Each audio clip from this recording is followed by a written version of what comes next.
So, Mr. Somojit, our next question is, what is CAS? CAS is basically the consolidated account statement. So when you invest in mutual funds, and you may choose 3, 4 different schemes. So every month you can get a consolidated account statement that is sent by the CAMs or the registrars of the mutual funds. So sometimes when you are buying through a bank your 3 mutual funds, the bank gives you a consolidated statement. But sometimes you may have your mutual funds bought through different, one from your bank, one from your agent, one directly from a mutual fund. So if you want to see what mutual funds you hold today, you can ask for a CAS statement. It is very easily available if you go to the CAMS website, and for any help, please reach out to your banker or an agent. They will definitely help you get a cash statement. In general, if your email IDs are updated, the cash statement is always supposed to come directly into your email ID. But if your email IDs sometimes are not updated, if you first check your email ID. If you're not getting cash statements, ideally it should come every month automatically. If it doesn't come, then reach out to a distributor or a bank. They will help you get a cash statement. What is growth option in mutual funds? Yeah. So in mutual funds, there are options like growth or dividend. So when you invest in a mutual fund, clients would have different needs. They may say that, okay, I am saving for my kid, so I don't want any dividend. Give me all the money at the end of the tenure. So this ideal investor should go for the growth option of a mutual fund. He should invest and get the growth of the money, and will ultimately take the lump sum money that is saved over a period in one shot, or in tranches as and when his kids need the money. So this is ideal way to save, and the option is called growth option. Okay. What is dividend payout option? Yeah, so as I said, so similarly, if a retired person is investing their money and they have saving for their retirement corpus and they want every month, so the option that they choose can be a dividend option. So mutual funds give regular dividends, monthly or quarterly. They can take some money in that dividend option. So there are certain tax advantages in mutual funds. So again, whether your option will be debt, will be growth or dividend reinvestment, must be you must take a good advisor's advice before you choose your options. Okay. And what are dividend retirement options? So as I said, this is dividend reinvestment option are basically when you get the dividend, but you can reinvest the dividend back to the fund. Okay. What is purchase price or purchase NAV? Yeah. So when you buy a mutual fund, as I said, there is an NAV, and that is the purchase price. Or if there is no entry load, and in India there is no entry load nowadays. So whatever you see as the NAV is your purchase price. What is repurchase? Redemption of NAV?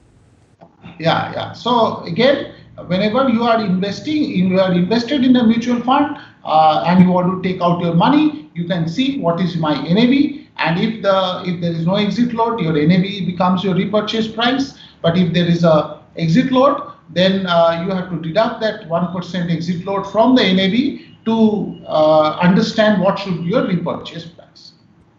Okay. All right. And Or repurchase is basically when you invest in a mutual fund, you are buying and selling to the mutual fund. You don't have to go to the share market, or do not have to open a demat account or anything like that. You can just buy directly from the mutual fund, and the redemption is also given by the mutual fund directly to your account. okay, sounds great. This is really very simple. Okay. Now the next question is that, what is fund of funds scheme? Yeah. So as you know, in India there are 40 mutual funds, and each mutual fund have debt funds, equity funds, balance funds, and all kinds of funds. So sometimes the client may get confused as to which is a good fund. What should I do when I'm saving for my family? So there are certain fund of funds which are basically solution products which you invest, and the fund in turn invests in mutual funds. So in India, a very popular route is to invest in a fund of fund which in turn invest in international funds. So as you know, in India, we are all aware that companies like Netflix or Amazon or Zoom or they are actually getting benefited by the consumption of India. But you can't because they are not listed in India. These companies are foreign companies. So how do you take advantage of these companies and their growth? They are phenomenally growing. So clients may want to invest in the share of Amazon or Netflix or so there are mutual funds which are actually global mutual funds listed in Nasdaq. But if you want to invest in that fund, you can use the route of a fund of fund that you give a check in Indian rupee. In India, you invest 1 lakh rupees. The fund house converts the money into dollars and sends it abroad to buy the fund which is in turn holding Netflix and Amazon. And this is called the fund of fund process. When you want the money back, again, they will sell the international fund, convert the dollar into rupee, and you will get back your money into your Indian bank account. In the process, the time that you have invested in an international fund, if rupee depreciates to dollar, say when you are investing rupee 76 and when you redeem rupee to dollar, rupee has become 90. So you not only get the benefit of the fund return, but also the currency difference. So fund of fund is an excellent route to invest if people would like to buy international products. I would also like to add one liner here that a lot of us, our parents like us, we think that we might want to save for our kids in case they want to go abroad. But if they want to go abroad, our spend will be in dollar. We will not be spending in rupees. So while we are saving for our child's higher education, maybe one part of the portfolio can go into a global fund. It really helps in building a dollar denominated corpus. This is really very amazing one, because like this is converting in a very beneficial manner. It is, not only the percentage of the mutual fund is increasing, but as per Mr. Somojit has mentioned, that it is also giving the benefit of the difference of the dollar and the rupees. So this is really a very very fantastic one, because there are lots of big companies, international companies. They are growing every day. So definitely you can think of funds scheme. So this is really very beneficial information on fund of funds scheme. All right, Mr. Somoji, just tell us what are equity linked saving funds, or we can say ELSS. Yeah, so you know that when you save money in provident funds or LIC schemes, you get a tax benefit. So under Section 80C. Some mutual funds also give you the same tax benefit, which under Section 80C. So as per the current tax laws, up to 1.5 lakhs every year, you can save either in insurance policies or provident fund or your employees provident fund, and you can get benefits up to 1.5 lakhs. So 1.5 lakhs is literally deducted from your salary or for your total income before the taxes are calculated. So in mutual funds, there is a particular category called ELSS funds. These funds give you the same tax benefit that you receive from insurance companies or provident fund. And the only thing you have to keep in mind that ELSS schemes invest your money in equities. The full form is equity linked saving schemes. So and there is a 3-year lock-in period.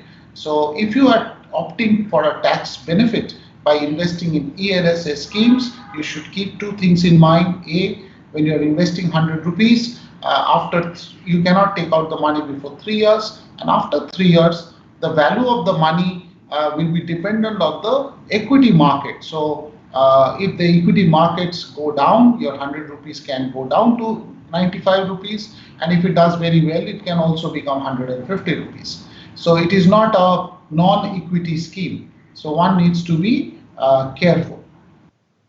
Okay, so these two things has to be keep in mind that minimum 3 years is the duration for this one, and secondly, the market can go up and down. Both scenarios are there.